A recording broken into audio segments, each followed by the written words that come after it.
หลากหลายข้อมูลข่าวสารจากรัฐจัดเต็มข่าวเด่นในพื้นที่เมืองเหนือเวลาดี 4 โมงแรงในรายการอู้ข่าวเจ้าเหนือต่างสถานีวิทยุแห่งประเทศไทยภาคเหนือตอนบน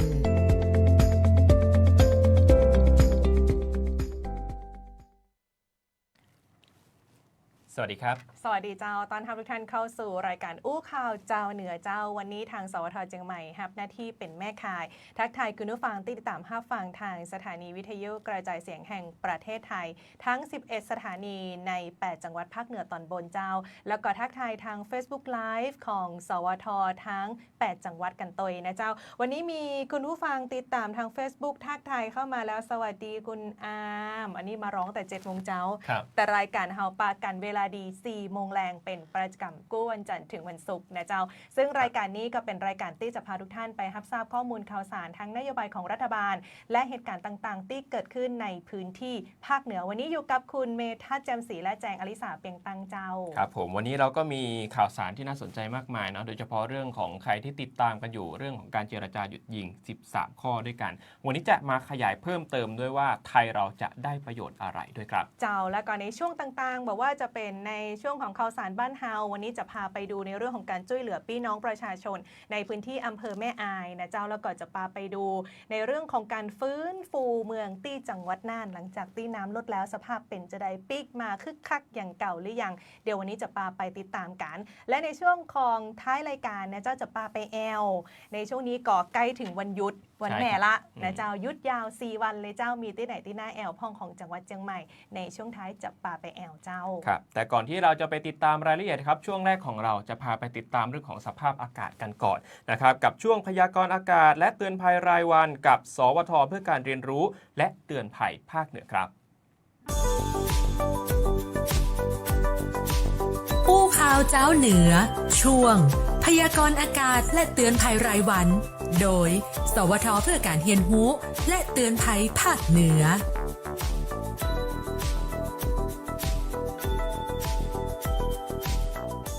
สวัสดีค่ะสวัสดีคุณผู้ฟังคุณผู้ชมนะคะสำหรับวันนี้ค่ะวันที่8 สิงหาคม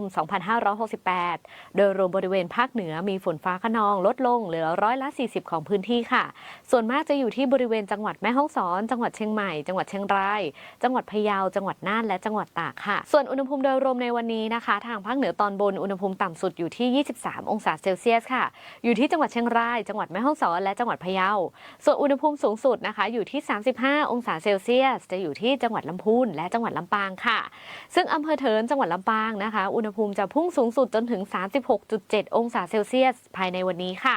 ส่วนทางภาคเหนือตอนล่างนะคะอุณหภูมิต่ำสุดอยู่ที่24 องศาเซลเซียสจะอยู่ที่จังหวัดตากจังหวัดกำแพงเพชรและจังหวัดพิจิตรค่ะส่วนอุณหภูมิสูงสุดในวันนี้นะคะ35 องศาเซลเซียสเช่นกันค่ะจะอยู่ที่จังหวัดอุตรดิตถ์จังหวัดสุโขทัยจังหวัดพิษณุโลกและจังหวัดเพชรบูรณ์ค่ะอย่างไรก็ตามนะคะในช่วงของวันที่10ถึงวันที่21สิงหาคม2568จะมีฝนเพิ่มขึ้นในทั่วทุกพื้นที่ของประเทศไทยค่ะขอให้คุณผู้ฟังทุกท่านนะคะติดตามข่าวพยากรณ์อากาศและประกาศจากกรมอุตุนิยมวิทยาอย่างใกล้ชิดรวมถึงหน่วยงานราชการที่เกี่ยวข้องค่ะเพื่อเตรียมความพร้อมในการรับมือกับสาธารณภัยต่างๆที่อาจจะเกิดขึ้นได้ซึ่งสามารถติดตามพยากรณ์อากาศได้จากทางเว็บไซต์กรมอุตุนิยมวิทยาหรือสายด่วนกรมอุตุ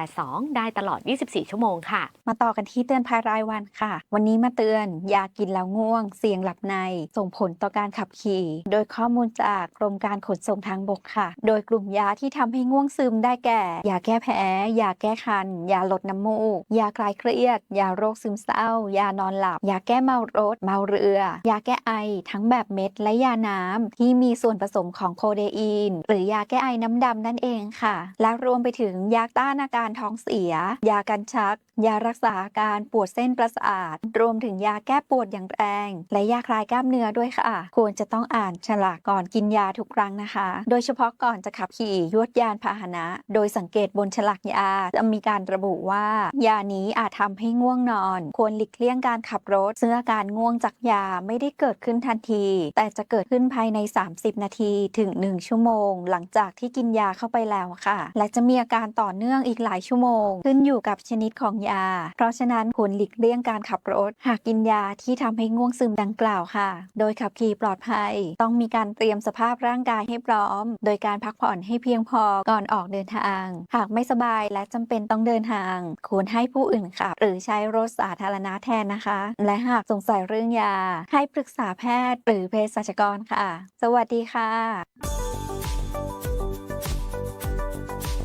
อู้ข่าวเจ้าเหนือช่วงพยากรณ์อากาศและเตือนภัยรายวันโดยสวทเพื่อการเรียนรู้และเตือนภัยภาคเหนือ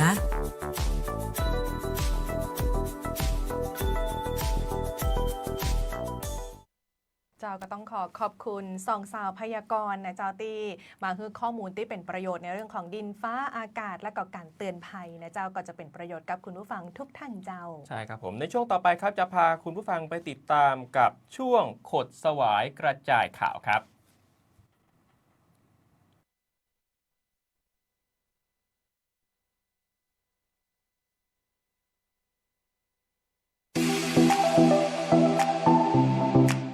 ข่าวเจ้าเหนือช่วงคดสวายกระจายข่าว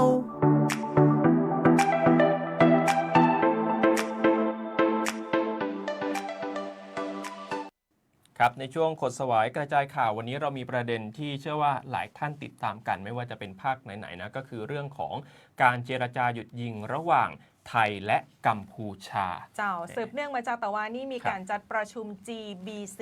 ซึ่งทางผู้แทนของประเทศไทยและกัมพูชาก็เดินทางไปประชุมกันที่มาเลเซียทำไมต้องเป็นมาเลเซียเพราะว่าท่านเป็นประธานอาเซียนนะเจ้าก่อถือได้ว่าเป็นหน่วยกลางเลยที่จะทำให้เกิดความร่วมมือและก็การเจรจาไกลเกลี่ยโดยเฉพาะ GBC ซึ่งครั้งนี้จะเป็นการพบกันระหว่างทางรัฐมนตรีกระทรวงกลาโหมของทั้งสองประเทศทั้งไทยและกัมพูชาเจ้าต้องบอกว่า13ข้อที่เกิดขึ้นนะครับเดี๋ยววันนี้จะเล่าให้ฟังว่ามีอะไรบ้างอย่างแรกครับเขาจะมีการยุติการใช้อาวุธทุกประเภทเลยในการโจมตีต่อพลเรือนเป้าหมายพลเรือนและเป้าหมายทางทหารในทุกพื้นที่และทุกกรณีพลเรือนก็คือพี่น้องประชาชนนี่แหละครับ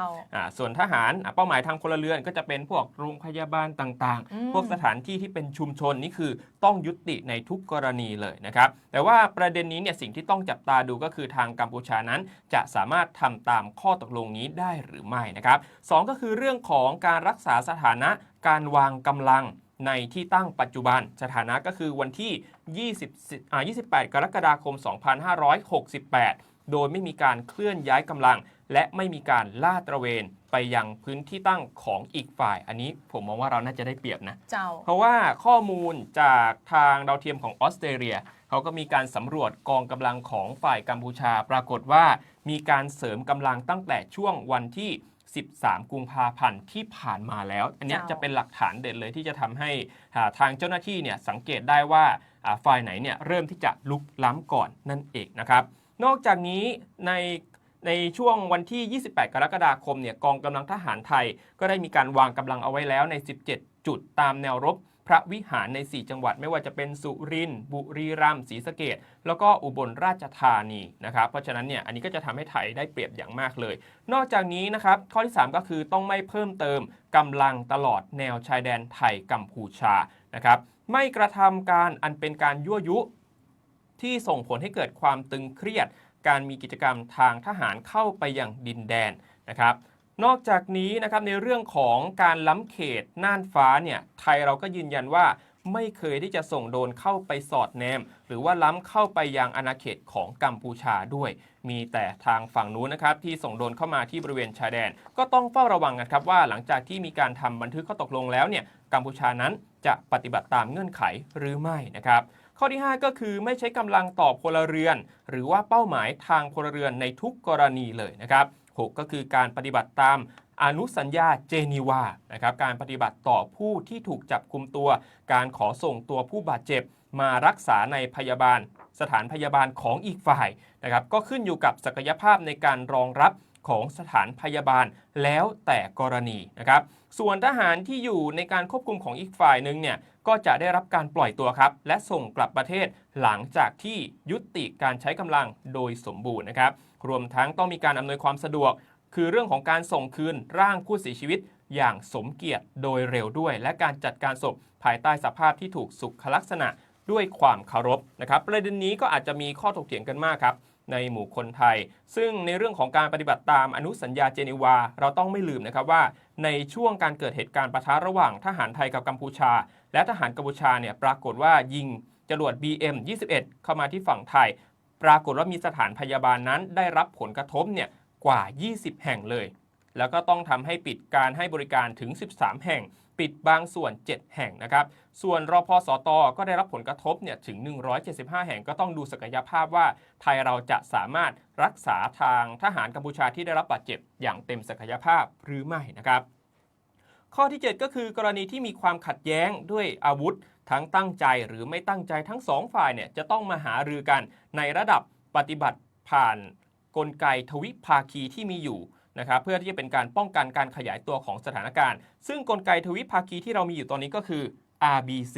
นะครับหรือว่าคณะกรรมการชายแดนส่วนภูมิภาคที่จะมีทางกระทรวงกลาโหมของทั้ง2ฝ่ายแม่ทัพของทั้ง2ฝ่ายเนี่ยเข้าเจรจากันนะครับนอกจากนี้นะครับในเรื่องของการงดเว้นการเห็นชอบให้เพิ่มในเรื่องของการปฏิบัติใน3เรื่องก็คือการติดต่อสื่อสารกันอย่างต่อเนื่องระหว่างหน่วยงานในพื้นที่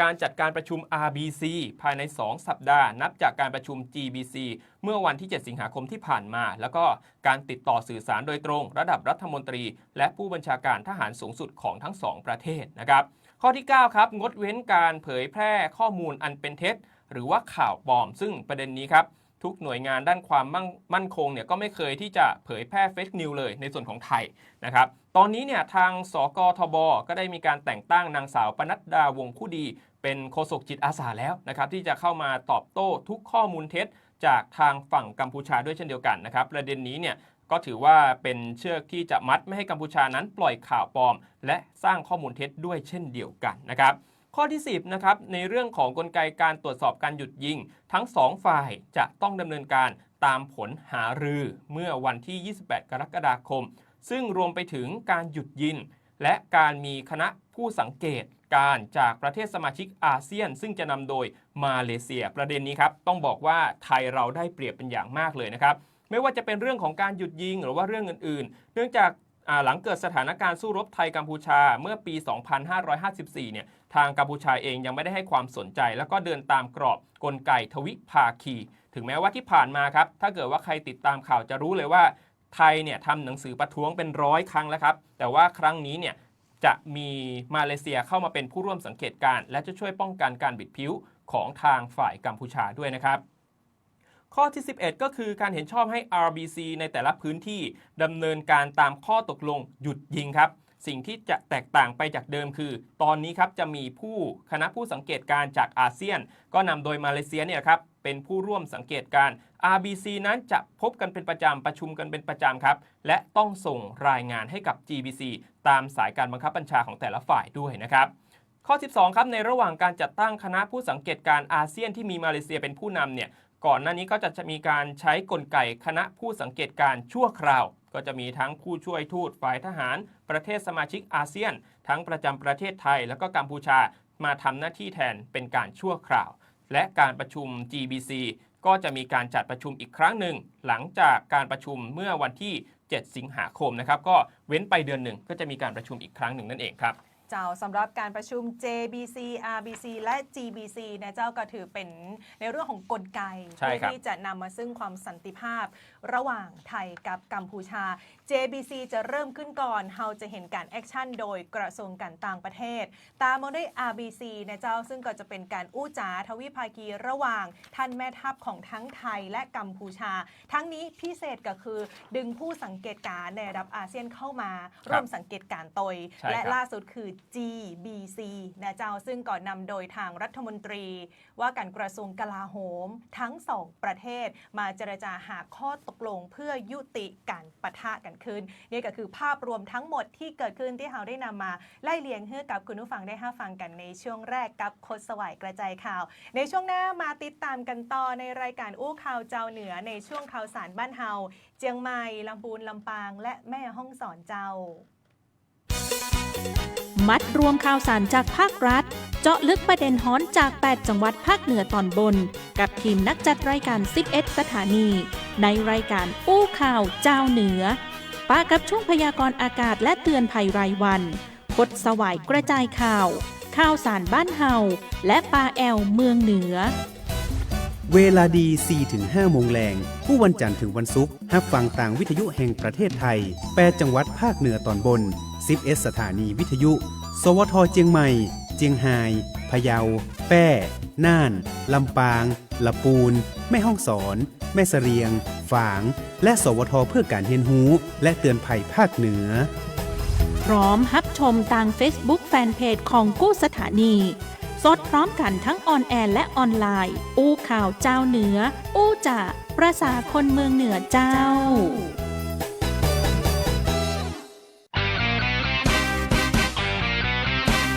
อู้ข่าวเจ้าเหนือช่วงข่าวสารบ้านเฮาเจียงใหม่ลำปูนลำปางแม่ฮ่องสอนคุณผู้ฟัง ฟังคุณผู้ชมเจ้าเข้าสู่รายการอู้ข่าวเจ้าเหนือในช่วงข่าวสารบ้านเฮาเจียงใหม่ลำพูนลำปางและแม่ฮ่องสอนเจ้าในช่วงแรกนี้นะเจ้าของข่าวสารบ้านเฮาที่จังหวัดเจียงใหม่เนี่ยจะพาไปดูผลงานคุณผู้ชมคุณผู้ฟังเจ้ากับการปฏิบัติการซิล Stop Safe ในรอบ6เดือนของพื้นที่จังหวัดเจียงใหม่เจ้าโดยหน่วยบัญชาการสกัดกั้นและปราบปรามยาเสพติดสารตั้งต้นและเคมีภัณฑ์ชายแดนภาคเหนือหรือว่านบยส35ได้มีการแถลงผลปฏิบัติการในรอบ6เดือนที่ผ่านมาได้มีการดำเนินการยึดยาบ้าได้จำนวนกว่า233ล้าน259,598 เม็ดเจ้าและยาไอซ์นะเจ้า 8,786 กิโลกรัมเป็นจำนวนที่นักเลยถือได้ว่าผลงานในรอบ6เดือนนี้กับการปฏิบัติการซิล Stop Safe นั้นสกัดกั้นยาบ้าทะลุ233ล้านเม็ดไอซ์ 8,000 กว่ากิโลจับกุมเครือข่ายยาเสพติดพร้อมกับยึดทรัพย์สินเจ้ากว่า389ล้านบาทพร้อมจะตั้งเครือข่ายเฝ้าระวังยาเสพติดใน 1,553 หมู่บ้านโดยในวันนี้เจ้าที่โรงแรมกินเลขรีสอร์ทเจียงใหม่อำเภอเมืองเจียงใหม่จังหวัดเจียงใหม่โดยพลโทกิตติพงษ์ชื่นใจชนผู้บัญชาการหน่วยบัญชาการสกัดกั้นและปราบปรามยาเสพติดสารตั้งต้นและเคมีภัณฑ์ชายแดนภาคเหนือหรือผบ.นบยส35เป็นประธานการแถลงข่าวร่วมกับหน่วยงานที่เกี่ยวข้องเจ้าโดยผลการดำเนินงานตามแผนปฏิบัติการสกัดกั้นและปราบปรามยาเสพติดภายใต้กรอบแนวคิดซิลพื้นที่ชายแดน Stop ยุดวงจรยาเสพติดและเซฟสร้างพื้นที่ปลอดภัยให้กับชุมชนโดยพนึกกำลังกันกว่า21อำเภอชายแดนภาคเหนือเจ้าตามนโยบายของรัฐบาลที่ได้มีการกำหนดให้ปัญหายาเสพติดเป็นปัญหาเร่งด่วนที่ต้องดำเนินการแก้ไขอย่างเด็ดขาดและครบวงจรโดยมุ่งหวังที่จะแก้ไขการลักลอบนำเข้ายาเสพติดบ่ให้เข้าสู่พื้นที่ตอนในของประเทศได้อย่างมีประสิทธิภาพตลอดระยะเวลา6เดือนก่อนนับตั้งแต่วันที่1กุมภาพันธ์จนถึงวันที่31 กรกฎาคม 2568 เจ้าโดยผลการปฏิบัติการในรอบ6เดือนที่ผ่านมาสามารถสกัดตรวจยึดยาบ้าได้จำนวน233ล้าน259,598 เม็ดไอซ์ 8,786 กิโลกรัมรวมถึงยาเสพติดชนิดอื่นๆแฮมและสารเคมีที่ใช้เป็นสารตั้งต้นในการผลิตยาเสพติดกลุ่มขบวนการเสียชีวิตจำนวน25รายเจ้าเมื่อเปรียบเทียบกับปีที่ผ่านมาแล้วเจ้าคุณผู้ชมคุณผู้ฟังพบว่ามีการตรวจยึดยาบ้าเพิ่มขึ้นต่อเดือนเนี่ยถึง33%ไอซ์ตรวจยึดได้เพิ่มขึ้นกว่า3เท่าตัวเจ้า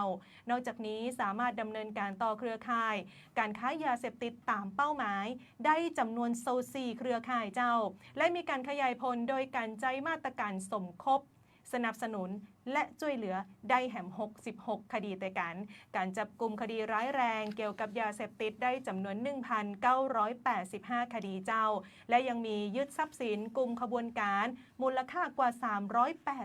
389ล้านบาทพร้อมมีการจัดตั้งกำลังประชาชนร่วมกันเฝ้าระวังยาเสพติดในหมู่บ้านทั้งหมด 1,553 หมู่บ้านเจ้าทั้งนี้ทางพลโทกิตติพงษ์ชื่นใจชนก็ได้กล่าวว่าการปฏิบัติการซิลซอฟเซฟนั้นถือเป็นกลไกการบูรณาการที่มีประสิทธิภาพสูงเจ้าสามารถยกระดับการดำเนินการของทุกภาคส่วนที่เกี่ยวข้องและก็ส่งให้การสกัดกั้นและปราบปรามยาเสพติดในพื้นที่ชายแดนของไทยมีความเข้มแข็ง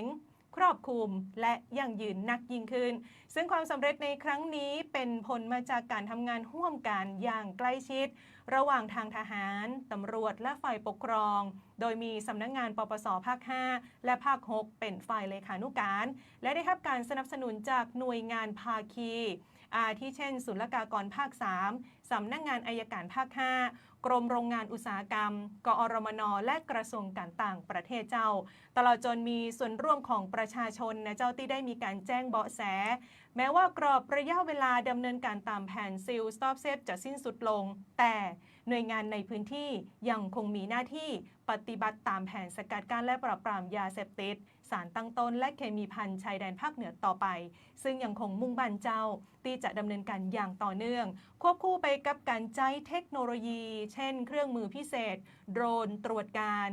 ก กล้องอินฟราเรดและระบบวิเคราะห์ข้อมูล เพื่อเป็นการเพิ่มเสริมประสิทธิภาพการปราบปรามยาเสพติดให้ลึกและก็แม่นยำนักยิ่งขึ้นเจ้า ต้องบอกว่าเจ้าหน้าที่ยังคงปฏิบัติการกันอย่างต่อเนื่องเลยนะครับสิ่งที่สำคัญที่สุดก็คือเรื่องของการติดตามระบบการบำบัด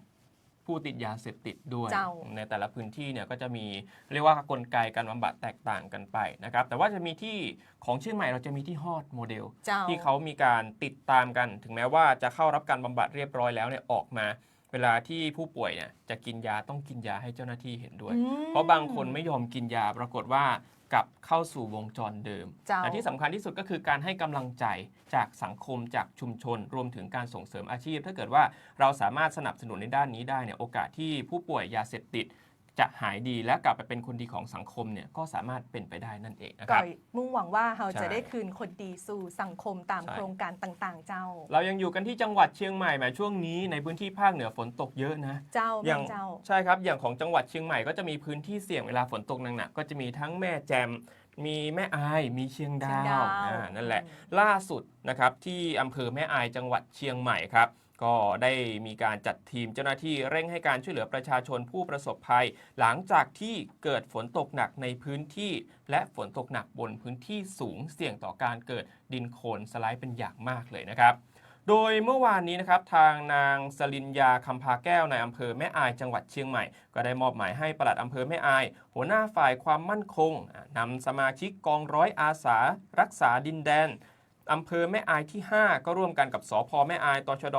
334อุทยานแห่งชาติดอยผ้าห่มปกหน่วยพิทักษ์ดป4โครงการบ้านเล็กในป่าใหญ่หน่วยป้องกันรักษาป่าที่ชม1น้ำยอนเทศบาลตำบลแม่อายอพปรแล้วก็พี่น้องประชาชนจิตอาสาในพื้นที่ครับไปลงพื้นที่แก้ไขปัญหาพนังกั้นดินถูกน้ำกัดเซาะและถนนคอนกรีตเสริมเหล็กที่ทรุดตัวลงครับโดยการสร้างพนังกั้นน้ำชั่วคราวเพื่อที่จะเป็นการป้องกันน้ำล้นตลิ่งเข้าท่วมบ้านเรือนพี่น้องประชาชนไม่ว่าจะเป็นการใช้วิธีการกดไม้และนำกระสอบทรายเนี่ยไปทับซ้อนกันเป็นชั้นๆครับถือว่าเป็นการแก้ไขปัญหาในเบื้องต้นและจำกัดพื้นที่ไม่ให้ขยายเป็นวงกว้างเพิ่มขึ้นระหว่างรอการตรวจสอบเพื่อที่จะแก้ไข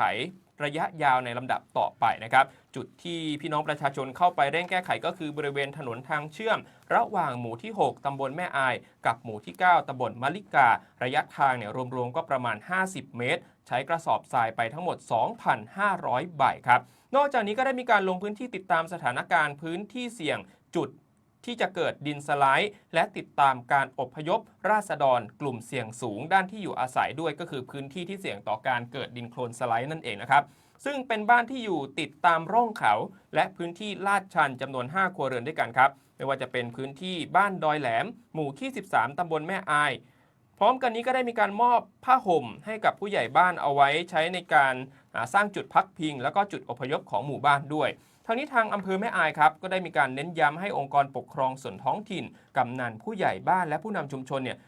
แจ้งเตือนพี่น้องประชาชนในพื้นที่ให้เฝ้าระวังติดตามสถานการณ์น้ำฝนปริมาณน้ำในแหล่งน้ำโดยเฉพาะใครที่อยู่ในพื้นที่เสี่ยงในการเกิดน้ำป่าไหลหลากน้ำท่วมขังและดินสไลด์ครับนอกจากนี้ต้องมีการติดตามข้อมูลข่าวสารจากทางราชการด้วยเพื่อเป็นการเตรียมความพร้อมในการป้องกันในระดับพื้นที่ต่อไปด้วยครับเจ้าก็ต้องฝากพี่น้องประชาชนติดตามข้อมูลข่าวสารถึงแม้ว่าปริมาณฝนในช่วงนี้จะลดลงนะเจ้าแต่ก็มีบางพื้นที่ที่มีฝนสะสมต่อเนื่องตั้งแต่ช่วงก่อนหน้านี้มาจนถึงปัจจุบันเจ้าช่วงนี้เซลล์บอทแคทก็จะทำงานบ่อยหน่อยนะเจ้าก็คือพี่น้องประชาชนได้ติดตามฟังข้อมูลจากหน่วยงานภาครัฐตะอันนะเจ้า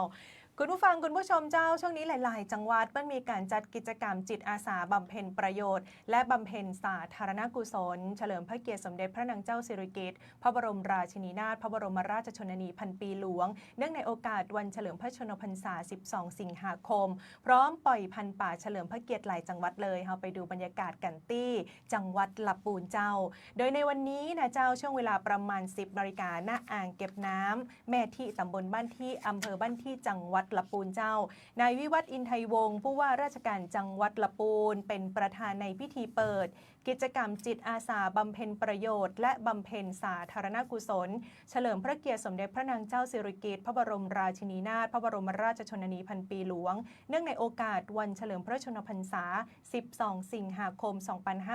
2568 เจ้าโดยมีนายปรีชาสมชัยปลัดจังหวัดลำพูนหัวหน้าส่วนราชการและข้าราชการฝ่ายตุลาการข้าราชการฝ่ายอัยการข้าราชการฝ่ายพลเรือนทหารตำรวจจิตอาสาพระราชทานและประชาชนจิตอาสาและประสบนิกรชาวจังหวัดลำพูนทุกหมู่เหล่าเข้าร่วมอย่างพร้อมเพรียงเจ้าเพื่อถวายเป็นพระราชกุศลแสดงถึงความจงรักภักดีและสะท้อนถึงความสมัครสมานสามัคคีในการร่วมกันทำความดีบำเพ็ญสาธารณประโยชน์ต่อส่วนรวมซึ่งกิจกรรมภายในงานประกอบด้วยการมอบพันธุ์กล้าไม้และก็ปล่อยพันธุ์สัตว์น้ำเฉลิมพระเกียรตินะเจ้าโดยมีการปล่อยพันธุ์ปลาตะเพียนจำนวนกว่า 200,000 ตัวและปลาบ้าจำนวน 10,000 ตัวสนับสนุนโดยสำนักงานประมงจังหวัดลำพูนสำนักงานเกษตรจังหวัดลำพูนและศูนย์วิจัยและพัฒนาการประมงน้ำจืดลำพูนเจ้า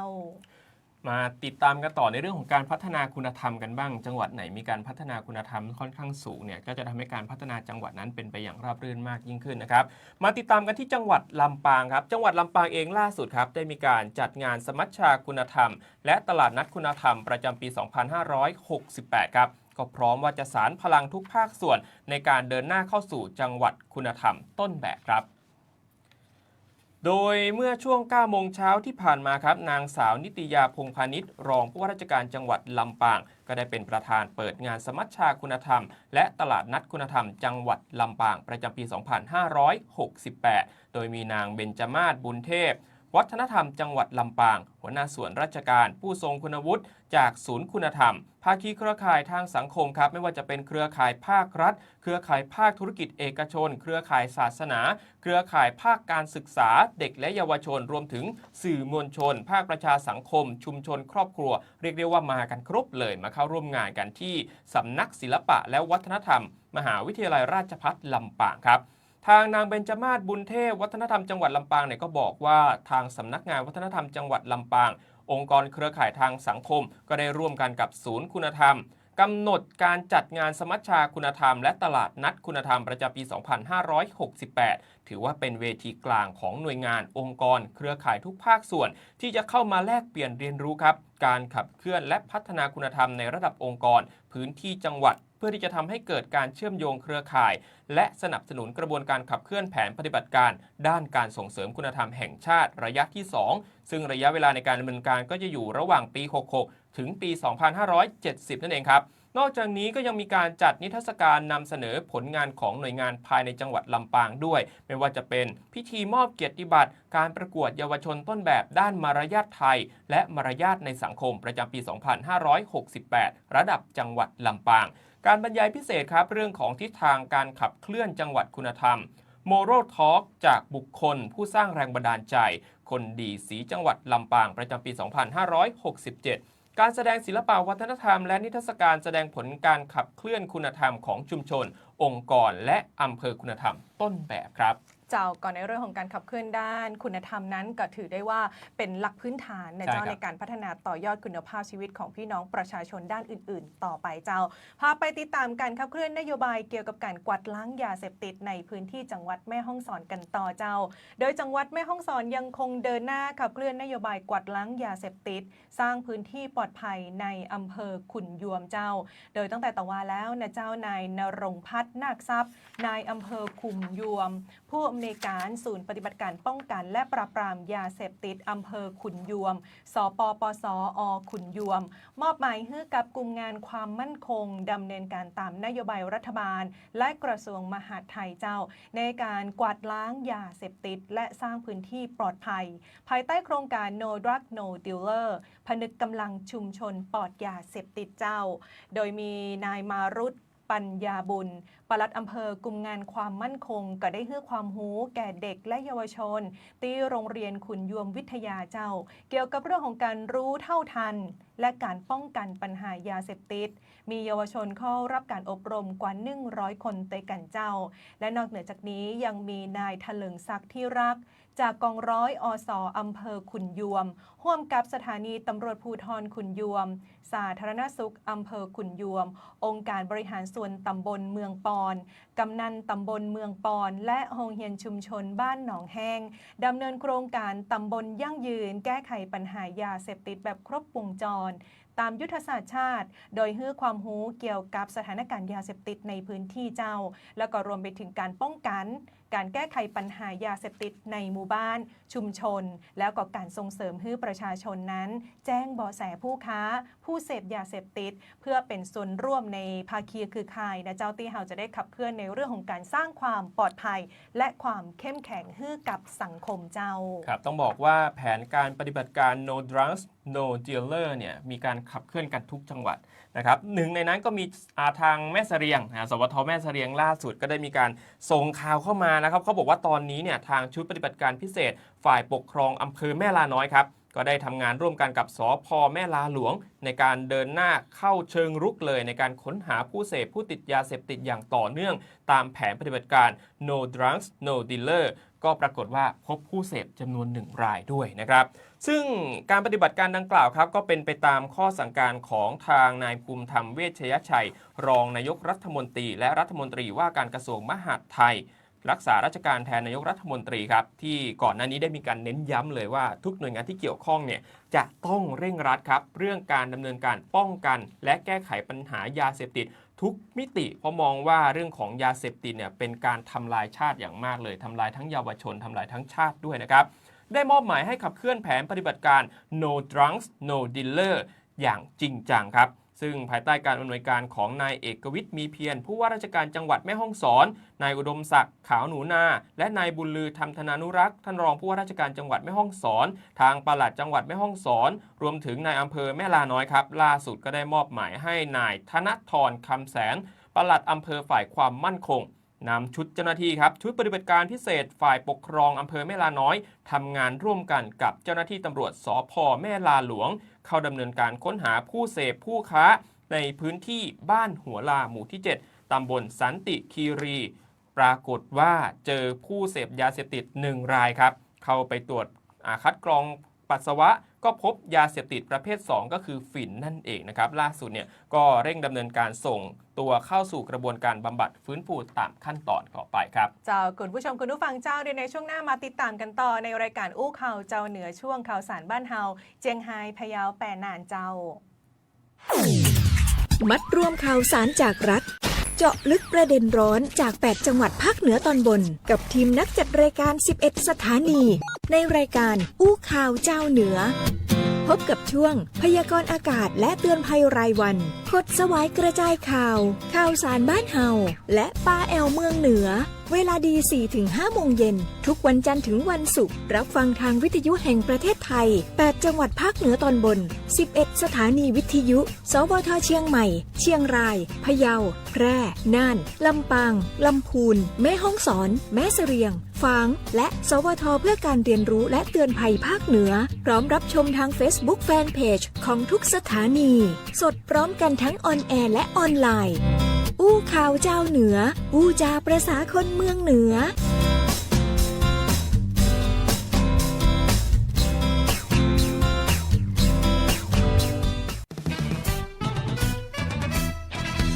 อู้ข่าวเจ้าเหนือช่วงข่าวสารบ้านเฮาเจียงไฮ้พะเยาแปะน่าน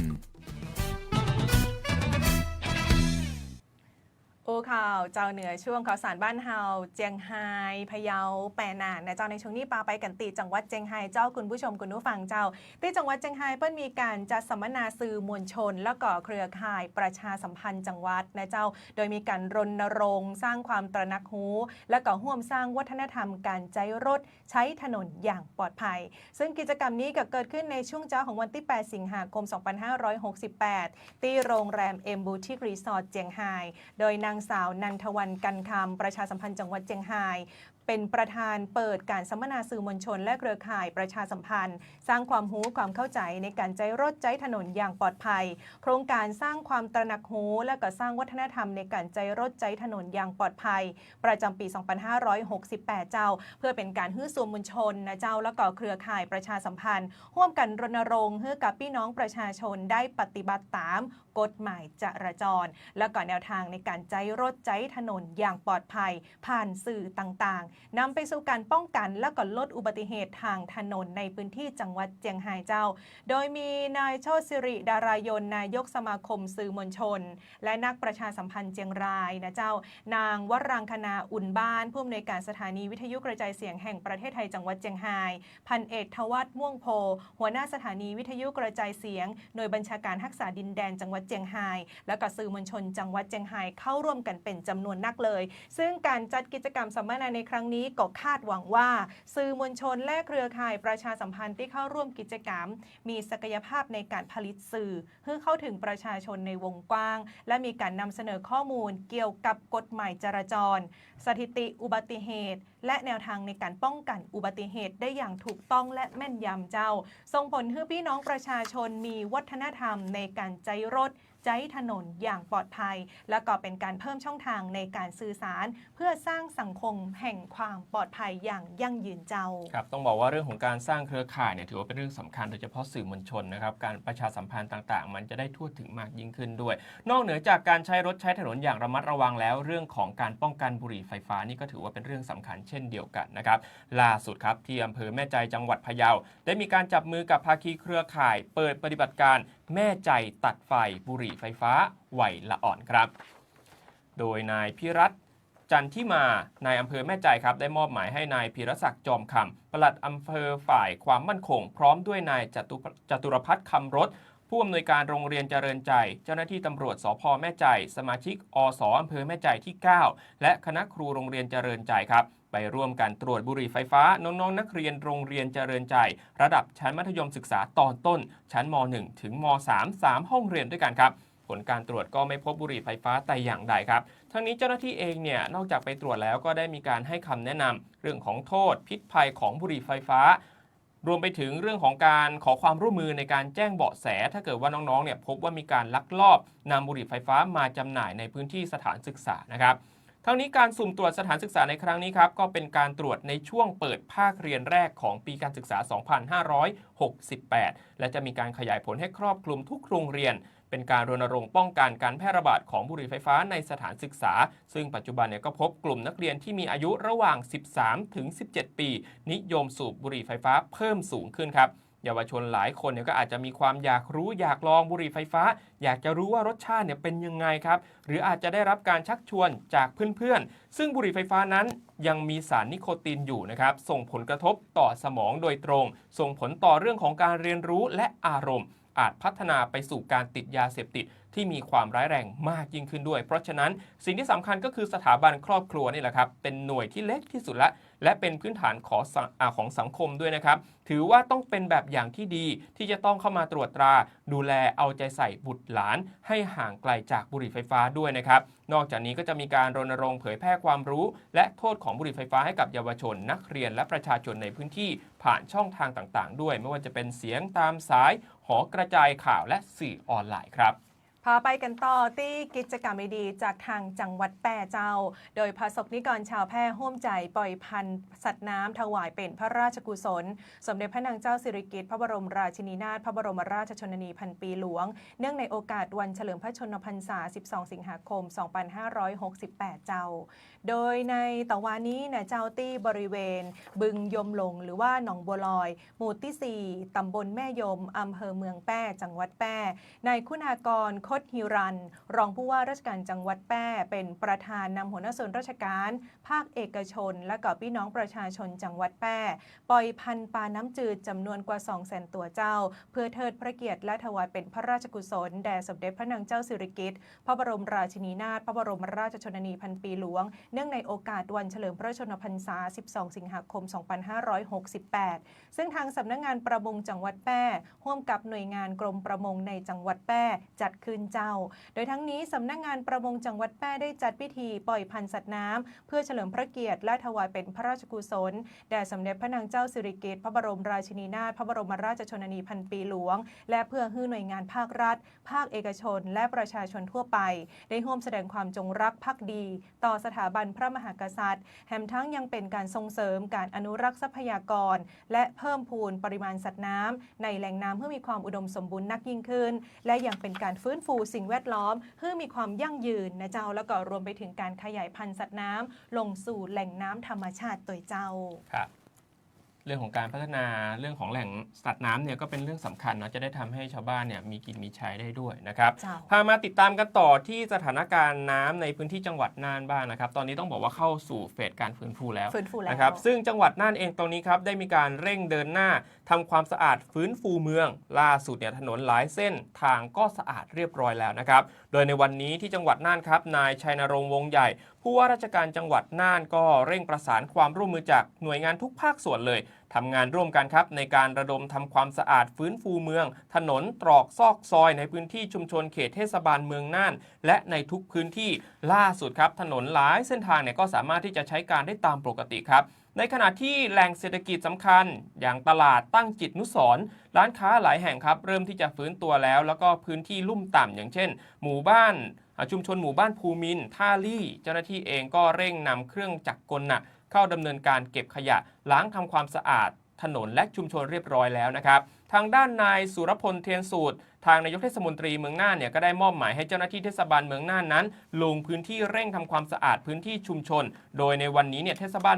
บาลเมืองน่านนั้นก็ได้แจ้งประกาศปิดการจราจรชั่วคราวนะครับหรือว่างดใช้เส้นทางบริเวณถนนท่าหลวงถนนรอบเมืองทิศตะวันตกหน้าวิทยาลัยเทคนิคน่านและถนนสวนตาลนะครับเพื่อที่จะทำความสะอาดดูดฝุ่นล้างถนนตั้งแต่ช่วง 8 โมงเช้าที่ผ่านมาช่วงเวลาดังกล่าวทางเทศบาลเมืองน่านก็มีการนำเครื่องจักรกลหนักนี่แหละครับเข้ามาทำงานล้างทำความสะอาดถนนนอกจากนี้เทศบาลเมืองน่านนั้นก็เตรียมเปิดถนนคนเดินกาข่วงเมืองน่านครับเพื่อที่จะจำหน่ายสินค้าและเร่งส่งเสริมฟื้นฟูเศรษฐกิจการค้าขายในระหว่างวันนี้ถึงวันที่ 10 สิงหาคมนี้ครับทางด้านนายนพรัตน์ขาวงศ์นายกองค์การบริหารส่วนจังหวัดน่านครับได้มีการนำเจ้าหน้าที่ลงพื้นที่ทำงานร่วมกันกับองค์การบริหารส่วนจังหวัดปทุมธานีที่จะใช้รถดูดโคลนทำความสะอาดท่อระบายน้ำภายในโรงเรียนสตรีศรีน่านหลังจากที่เมื่อวานนี้นะครับก็ได้ดำเนินการดูดโคลนทำความสะอาดท่อระบายน้ำบริเวณถนนข้างโรงเรียนบ้านดอนและตลาดตั้งจิตอนุสรณ์ทางนี้ครับทางผู้ว่าราชการจังหวัดน่านก็เน้นย้ำครับให้ทุกหน่วยงานต้องร่วมกันเร่งทำความสะอาดให้แล้วเสร็จภายในวันที่ 10 สิงหาคมนี้ครับไม่ว่าจะเป็นพื้นที่เขตเทศบาลเมืองน่านและพื้นที่อำเภอต่างๆดำเนินการทำความสะอาดและฟื้นฟูสภาพแวดล้อมรวมถึงสุขอนามัยของประชาชนหลังจากที่ได้รับผลกระทบจากสถานการณ์น้ำท่วมที่ผ่านมาครับคุณผู้ชมคุณผู้ฟังเจ้าเป็นกำลังใจให้กับเจ้าหน้าที่พี่น้องประชาชนทุกท่านที่จังหวัดน่านและก็รวมไปถึงพื้นที่อื่นๆที่ได้รับผลกระทบในช่วงของอุทกภัยที่ผ่านมาฮื้อฟื้นปิกมาด้วยรอยยิ้มและกำลังใจนะเจ้าเดี๋ยวในช่วงหน้าจะปาไปแอลในช่วงของอู้ข่าวเจ้าเหนือป่าแอลเมืองเหนือเจ้าอู้ข่าวเจ้าเหนือช่วงปาแอลเมืองเหนือ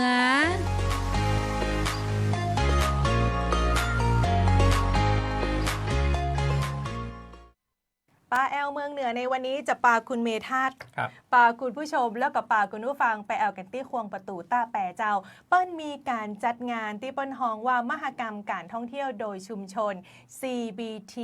ล้านนาพาสซึ่งรวมการท่องเที่ยวโดยชุมชนทั้งหมดจาก6จังหวัดภาคเหนือซึ่งก็ประกอบไปด้วยเจียงใหม่เจียงไฮ้ลำพูนลำปางพะเยาและก็แม่ฮ่องสอนเจ้าเอามารวมกันไว้ที่ควงประตูต้าแปรนะเจ้าเปิ้ลจะมีพิธีเปิดงานกันในวันพุธในช่วงค่ำท่านใดตี้วางแผนได้ว่าหยุด4วันนี้โมโหจะไปแอลไหนดีเช็คอินได้ที่ควงประตูต้าแปรนะเจ้าซึ่งภายในงานเนี่ยเจ้าก็จะนำเสนอจุดขายโดยเฉพาะเสน่ห์ของชุมชนแต่ละชุมชนจาก6จังหวัด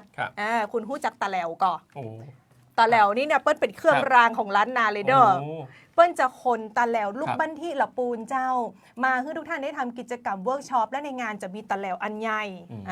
ให้ทุกท่านได้ดูกันตยนะเจ้าซึ่งบริเวณควงประตูต้าแปรเนี่ยถือเป็นแลนด์มาร์คย่านเศรษฐกิจสำคัญของจังหวัดเชียงใหม่แล้วก็คาดว่าการจัดกิจกรรมในครั้งนี้ตั้งแต่วันนี้เริ่มงานแต่วันนี้ละ ครับ มีพิธีเปิดวันพุธจัดยาวไปจนถึงวันที่ 12 สิงหาคมนี้นะเจ้าทุกท่านจะได้มาสัมผัสถึงวิถีชีวิตของพี่น้องที่เปิ้ลทำเกี่ยวกับการท่องเที่ยวโดยชุมชน หรือว่า Community Based Tourism ล้านนา Pass Festival 2025 ซึ่งงานในครั้งนี้เนี่ยก็จะมีทางสมาคมของการท่องเที่ยวโดยชุมชนสำนักงานการท่องเที่ยวจังหวัดทั้งลำพูนลำปางเจียงใหม่เจียงไฮ้พะเยาและก็แม่ฮ่องสอนนะเจ้ามาร่วมงานในครั้งนี้ตยนะเจ้าภายในงานไฮไลท์พิธีเปิดจะได้เห็นแบบแสงสีเสียงโชว์อลังการเลยของน้องๆเยาวชนจังหวัดเจียงใหม่เฮามีนี่เลยใครที่เป็นแฟนคลับของวงดนตรีโดยเฉพาะ YRC Combo จากโรงเรียนยุพราชวิทยาลัยนะเจ้าก็จะมาแสดงในงานนี้นอกเหนือจากนั้นมีแฟชั่นโชว์ไต้เจ้านะเจ้าของกินเมืองลำก็มีให้ทุกท่านได้อุดหนุนได้ช้อปปิ้งกันเสื้อผ้านี่แบบต้องอู้ถึงมาทุกแบบเหมาะขนาดเลยก็อยากจะเชิญชวนให้ไปแอลไปพอกันนะเจ้าโดยเฉพาะในช่วงของไฮไลท์นั้นก็ได้รับเกียรติจากทางผู้ช่วยรัฐมนตรีประจำกระทรวงการท่องเที่ยวและกีฬาท่านจักรพลตั้งสุทธิธรรมเนี่ยจะเดินทางมาเป็นประธานพิธีเปิดนะเจ้าซึ่งการจัดงานในครั้งนี้ก็คาดหวังว่าจะเข้าถึงกลุ่มนักท่องเที่ยวชาวต่างชาติและชาวไทยที่อยากจะมาสัมผัสเสน่ห์ลงไหลวิถีชีวิตของพี่น้องเจ้าภาคเหนือของเฮาโดยเฉพาะจังหวัดเชียงใหม่เชียงรายลำพูนลำปางพะเยาและแม่ฮ่องสอนแล้วปากันตี้ควงประตูต้าแปดเด้อเจ้าตั้งแต่วันนี้จนถึงวันที่ 12 สิงหาคม 2568 หยุดยาวนี้มาแอลกันตี้จังหวัดเชียงใหม่ได้เลยและสำหรับรายการอู้ข่าวเจ้าเหนือในวันนี้ต้องขอขอบคุณทางผู้บริการสำนักงานประชาสัมพันธ์ที่ 3 ท่านเหมือนใจวงใหญ่เจ้าต้องขอบคุณในเจ้าการดูแลการผลิตรายการแม่ข่ายของสวท.เชียงใหม่โดยท่านผู้อำนวยการสถานีวิทยุกระจายเสียงแห่งประเทศไทยจังหวัดเชียงใหม่ท่านผอ.สุพินจินดาหลวงขอบคุณทีมช่างทีมไฟรายการทุกท่านเจ้าตีได้มีการจัดเตรียมข้อมูลทั้งหลายนะเจ้าเพื่อเฮาได้มาถ่ายทอดเพื่อกับคุณผู้ฟังใน8จังหวัดภาคเหนือตอนบนแล้วป้ากันเวลาดี 4 โมงแรงกับอู้ข่าวเจ้าเหนือได้เป็นประจำกู้วันจันทร์ถึงวันศุกร์วันนี้เฮา2 คนคุณโรตีเมธาจำศรีและแจงอลิสาเปียงตังและทีมงานสวท.เชียงใหม่ลาไปก่อนสวัสดีเจ้าสวัสดีครับ